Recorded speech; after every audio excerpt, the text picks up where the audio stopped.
Es un gusto estar el día de hoy con ustedes en esta mañana platicándoles de este tema que es la diabulimia, detección y abordaje integral.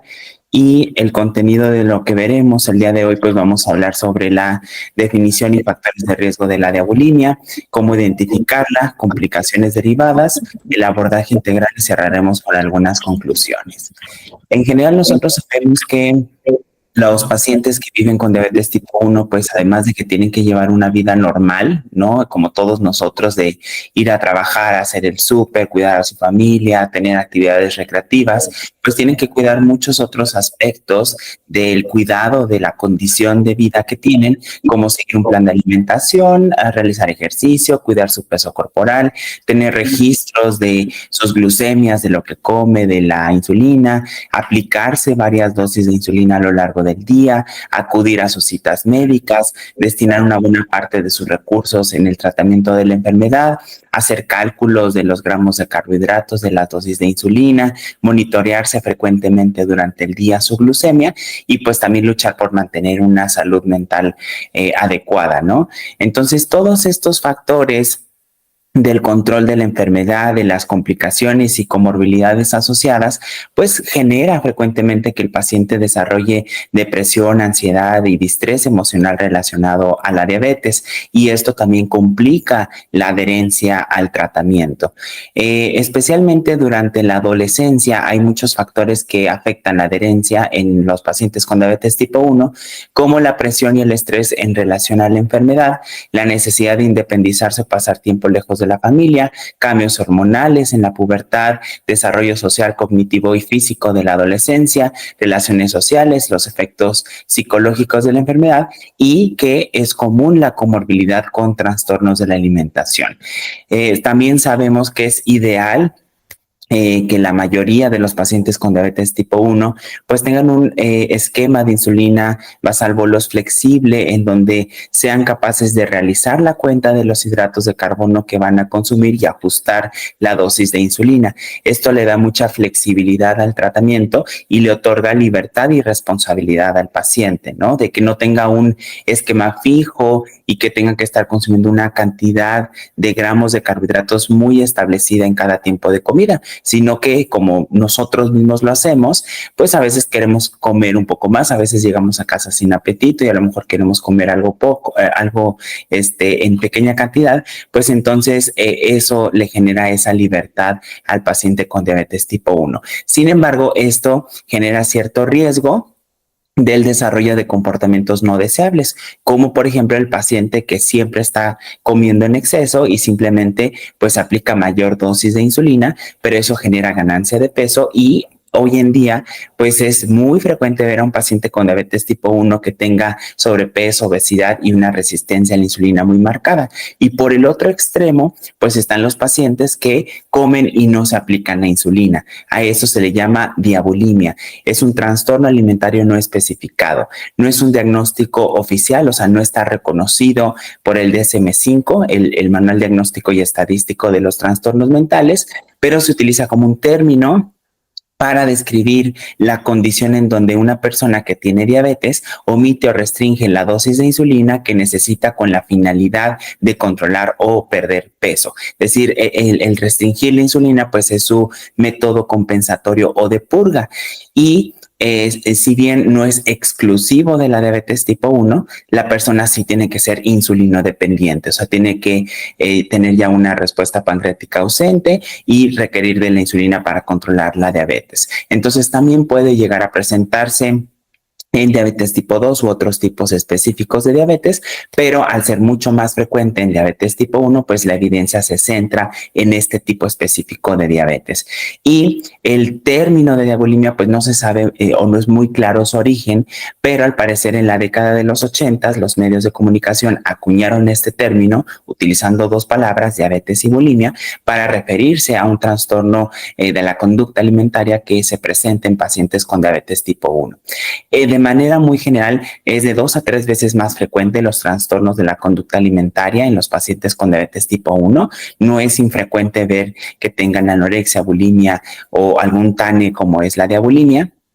y la prevalencia estimada pues varía del 20 al 40% dependiendo de las características de la población. En general se estima 30%, principalmente en mujeres, y en la evidencia se ha visto que es mucho más frecuente en los adolescentes o bien entre un rango de edad de los 15 a los 30 años, aunque puede desarrollarse a cualquier edad. Esta es una publicación que hicimos, un artículo que se publicó a finales del 2022, donde hacemos una revisión narrativa precisamente de los aspectos generales de este trastorno, porque pues es una condición frecuentemente desapercibida, no conocida por todos los profesionales y que a veces pues ni siquiera la detectamos. Entonces, el día de hoy vamos a hablar de varios aspectos que vienen en esta lámina, los datos de sospecha, el cómo identificarla, complicaciones, intervenciones, pero bueno, los estudios han propuesto algunos factores de riesgo asociados, como el ser mujer, el tener mayor índice de masa corporal previo al diagnóstico, una baja autoestima, historia de depresión, que el diagnóstico se haya realizado entre los 7 y 18 años y tener historia familiar de estar a dieta constantemente o de algún trastorno de la conducta alimentaria. Entonces, la diabulimia surge de una interacción de diferentes factores del manejo de la diabetes, como por ejemplo el gran reto que representa el uso crónico de la insulina, la presión por lograr un buen control glucémico y la constante evaluación que hacemos tanto los profesionales de la salud como todo el entorno de la persona de lo que come y de su peso corporal. Y también factores relacionados con la salud mental, las emociones, la imagen corporal, la autoestima y los eventos estresores en la vida. Y así como en los otros trastornos de la conducta alimentaria, se ha mencionado también que en la diabulimia pues se asocia con una personalidad perfeccionista, en donde la persona desarrolla ciertos comportamientos de ser muy estricto con su dieta, con el peso y con la cuenta de carbohidratos. En un estudio cualitativo que incluyó 45 pacientes con diabetes tipo 1 que desarrollaron diabulimia, pues nos ayuda a entender que la diabulimia no siempre está relacionada con el control de peso y la cuestión estética, sino también con aspectos psicológicos como la negación ante la enfermedad, el evitar pensar que se vive con diabetes e inclusive como una forma de autolesión, de castigo o de culpa. Entonces, aquí les puse algunas frases textuales que mencionaron estos pacientes del estudio, en donde mencionaban que inmediatamente después del diagnóstico comenzó a ganar peso. Cuando se inyectaba la insulina, entonces dejó de hacerlo. Prefiero morir que ser gordo. Evitar pensar en que tengo diabetes fue la principal razón por la que no siempre me ponía insulina. Estar descontrolada era una forma de autolesión y castigo por el resentimiento que me tenía. Sabía exactamente lo que hacía y sus consecuencias, y el personal de salud no lo entienden. Piensan que es tan simple como solo ponte tu insulina. Algunos posibles signos que podemos observar como datos de sospecha en los pacientes con diabulimia es perder peso o tener un peso variable, tener una hemoglobina glucosilada elevada, episodios de cetoacidosis frecuentes, hiperglucemia sintomática, desarrollo temprano de complicaciones, inyectarse insulina en secreto, o sea que los familiares no vean cuando se inyecta la insulina o que evite inyectarse, negarse a pesar en las consultas, faltar usualmente a las citas de diabetes, un monitoreo de glucosa limitado o nulo, datos de depresión, ansiedad, cambios en el apetito, obsesión en la cuenta de calorías, imagen corporal distorsionada y hábitos o patrones de alimentación inusuales. Entonces, esta condición, como lo dijimos, pues puede pasar desapercibida, simplemente como una diabetes de difícil control. Entonces, si vemos factores de riesgo o datos clínicos de sospecha, pues se sugiere tomarse un momento de la consulta para explorar la posibilidad de que este trastorno esté presente. En esta otra publicación no es exactamente un reporte de caso, pero es como el relato de la experiencia de una profesional de la salud que tenía diabetes tipo 1 y que desarrolló diabulimia, y ella habla que cuando estaba haciendo su doctorado, pues por todo el estrés, también empezó a ganar peso. Entonces, al darse cuenta de que omitir la aplicación de insulina contribuía a la pérdida de peso, pues ella consideraba que esto representaba un método compensatorio mucho más efectivo, fácil y menos violento en comparación con la inducción del vómito u otras conductas relacionadas. Ella menciona que era una forma de sentir que no vivía con diabetes y que los demás no la vieran como una persona enferma, porque bueno, al final decía, puedo comer lo que quiera, no usar insulina y no ganar peso, y ningún profesional de la salud se percataba de esta situación. Pasaba desapercibida como simplemente una diabetes de difícil control, porque pues ella decía, tengo un peso normal, luzco sana, pues yo puedo atribuir mi descontrol a que pues tengo mucha variabilidad glucémica, que no logro controlarme, y además pues esta persona aparte tenía los conocimientos para saber exactamente lo que hacía. Entonces ella redacta que encontró la cantidad exacta de insulina que necesitaba para bajar peso y evitar la cetoacidosis diabética, y que este comportamiento lo mantuvo por 8 años, hasta que pues ya tocó fondo con ciertos pensamientos suicidas y ya se abrió con su endocrinóloga y recibió la atención necesaria. Pero menciona que ella percibió mucha ignorancia y un lenguaje estigmatizante respecto a la diabulimia, porque pues nadie le preguntaba su relación con la comida. Inclusive en alguna ocasión tuvo que convencer a un endocrinólogo que tenía este trastorno y que era su método compensatorio, cuando él le decía que simplemente no tenía buena adherencia a la insulina y ya. ¿Cómo identificarlo? Pues no existe una forma objetiva, o sea, no se han establecido como criterios específicos para diabulimia, pero existen cuestionarios que son una herramienta para identificar mayor riesgo de. El más completo y más específico para diabetes tipo 1 es el DEPS-R, el Diabetes Eating Problem Survey Revised, que se publicó en el 2010 y que ya fue traducido y validado al español en el 2017, llamándose Encuesta de Problemas Alimentarios en Diabetes Resumida, el EPAD-R, que consta de 16 ítems, 16 frases relacionadas sobre todo con la forma de comer, con el peso corporal, con el control de la diabetes y con la aplicación de la insulina. Aquí les muestro los ítems que están relacionados con cada componente. Por cuestión de tiempo no los voy a leer todos, pero los que están relacionados con la insulina, pues incluye: cuando como demasiado me pongo suficiente insulina para cubrir la comida, no me pongo suficiente insulina para cubrir la comida, me siento gordo o gorda cuando me pongo toda la insulina, y después de comer demasiado me salto mi siguiente dosis de insulina. Entonces, cada uno de estos 16 ítems va a responder la frecuencia, nunca, rara vez, a veces, a menudo, normalmente o siempre. Ahí está la puntuación de cada uno, y el puntaje total del cuestionario varía de 0 a 80. Entonces, una puntuación mayor o igual a 20 indica mayor comportamiento de desorden alimentario y se asocia con restricción en el uso de insulina. Entonces, al identificarlo, pues ya requiere de un abordaje pues multidisciplinario, integral, e iniciar a tener conversaciones más profundas respecto a esto desde nuestra área. Sin embargo, pues como ya vieron, puede ser que salga con la puntuación de 20 o más, y las preguntas relacionadas con la restricción en el uso de insulina pueden salir negativas. Entonces, pues indica comportamientos de desorden alimentario, pero no siempre restricción en el uso de insulina. Por eso decimos que no hay una forma objetiva de diagnosticar diabulimia. Otra herramienta pues es el SCOFF modificado, que es un cuestionario más pequeño de 5 preguntas. SCOFF es un acrónimo para 5 palabras en inglés: Sick, Control, One Stone, Fat, y el cuestionario original, la última F era de Food, de si la comida domina tu vida, pero en este modificado pues se cambia por Insulin, para preguntar a los pacientes si se provocan el vómito cuando comen y se sienten muy llenos, si le preocupa perder el control a la hora de comer, si ha perdido peso, más o menos como más de 6.5 kilogramos en un periodo de 3 meses, si se percibe como con sobrepeso o gordo cuando los demás le dicen que está delgado, y si se aplica menos insulina de la que debería. Si responde que sí a 2 o más preguntas, también se considera positivo al trastorno de la conducta alimentaria. Ahora, mencionábamos que pues no es frecuente preguntar en la consulta si la relación que tenemos con el peso, la comida, la imagen corporal. Entonces, en esta metasíntesis se proponen algunas preguntas de ayuda que podemos utilizar en la consulta para abordar estos pacientes. Por ejemplo, relacionado con el peso y la imagen corporal,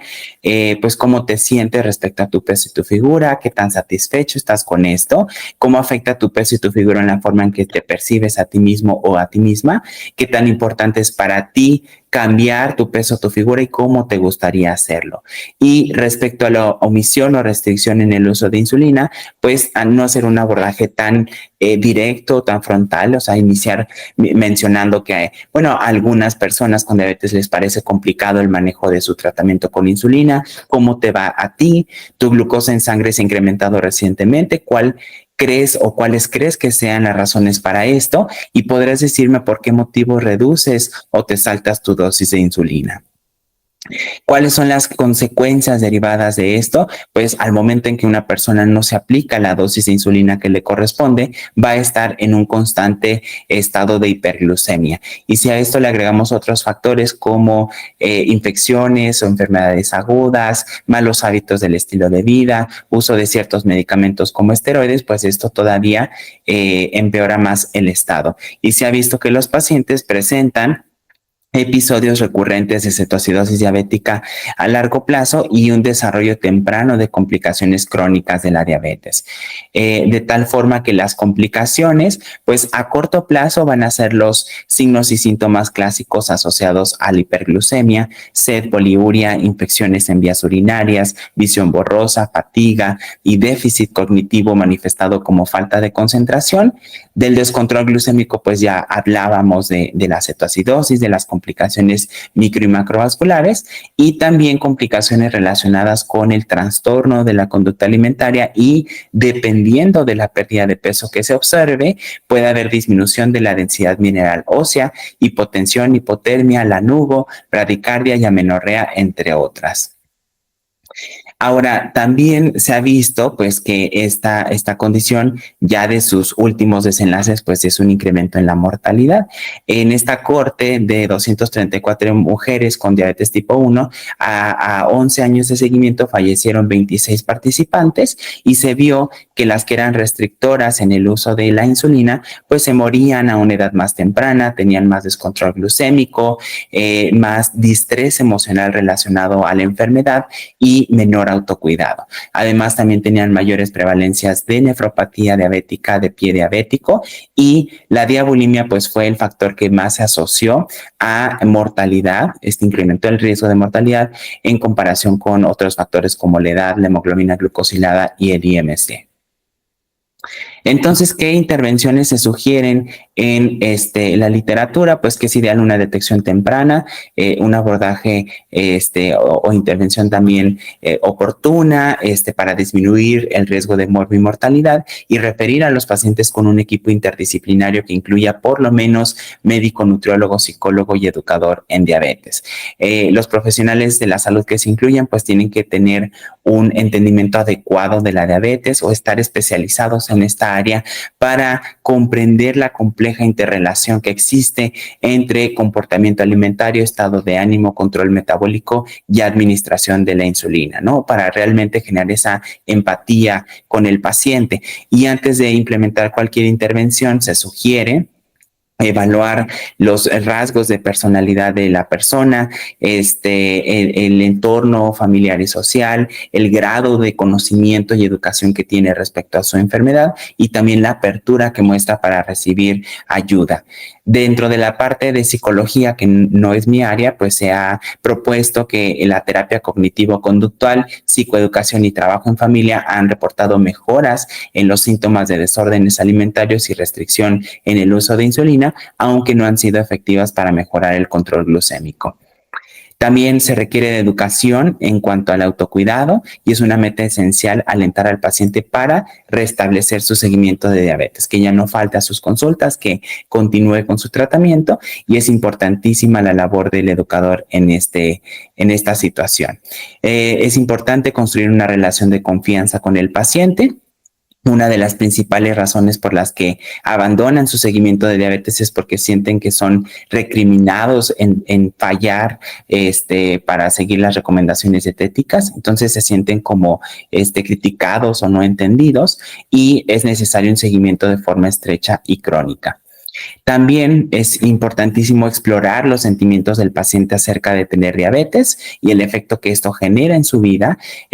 porque si a la par presenta otros trastornos de salud mental como depresión o ansiedad, pues también tienen que ser tratados a la vez y no pasar desapercibidos. Y es recomendable llevar un diario de diabetes en donde pueda registrar alimentos, monitoreo de glucosa, aplicación de insulina e inclusive pensamientos y sentimientos relacionados con la comida para poder tener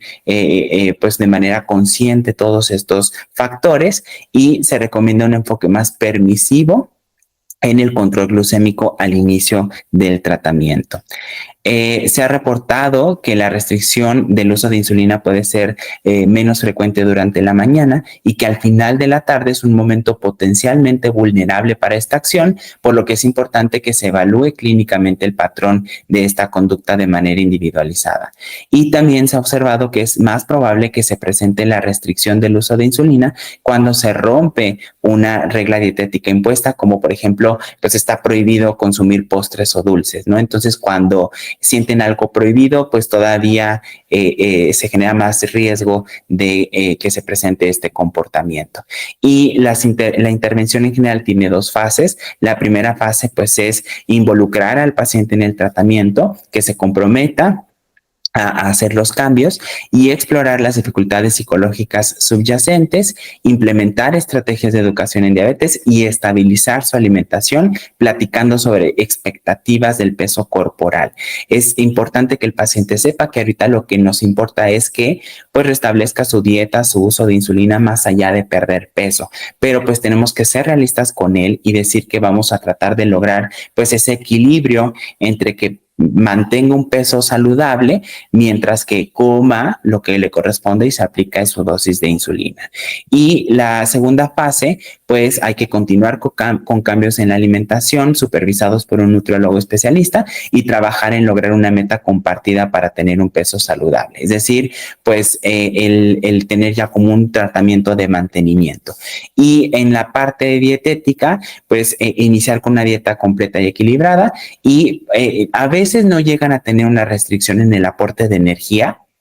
Pueden comer una buena cantidad de calorías, simplemente pues estar restringiendo el uso de insulina, pero bueno, si tenían restringidas las calorías, hacer un incremento gradual. Lo que sí se incrementa gradualmente son los carbohidratos, porque el darle una dieta baja en carbohidratos permite que el paciente mantenga la normoglucemia con dosis más pequeñas de insulina, porque eso es lo que le da miedo, restablecer el uso de insulina. Entonces vamos a iniciar con pocos carbohidratos para que se tenga que poner poquita insulina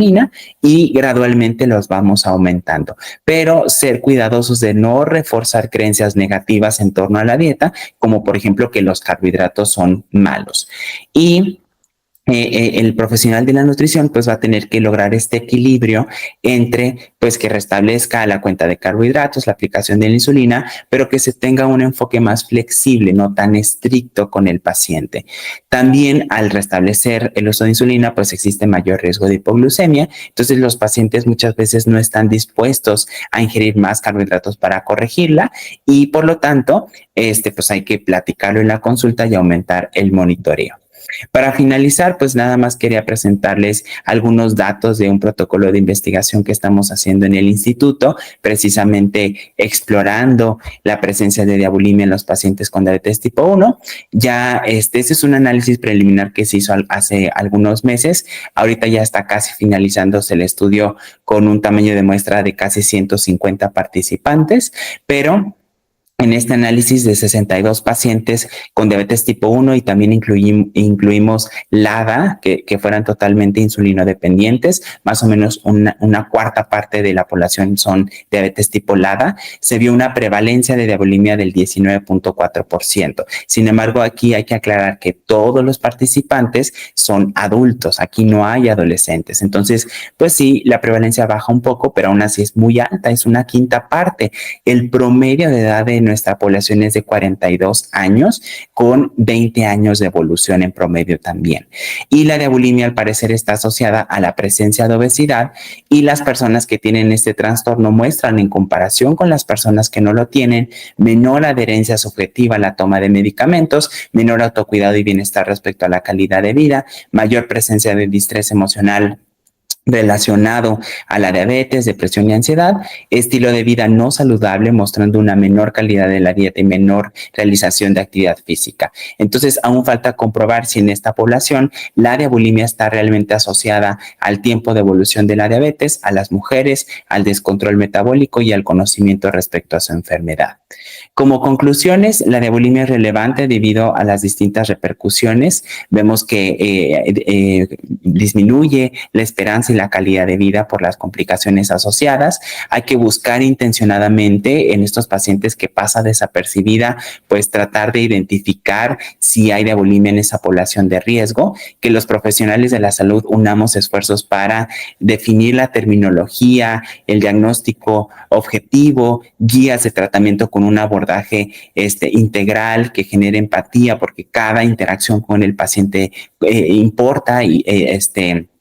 impacta, y pues también generar mayor evidencia científica, más estudios respecto a este tema y educar a otros profesionales de la salud, ¿no? Ya que nosotros, ahora que conocemos este trastorno, pues tratar de difundirlo más. Y finalmente, que el tratamiento representa un gran reto, porque los pacientes con diabetes tipo 1 se vuelven expertos en muchos aspectos de su enfermedad. Al ser diagnosticada en una etapa tan temprana, pues van adquiriendo muchos conocimientos relacionados con la dieta, la insulina y su enfermedad en general.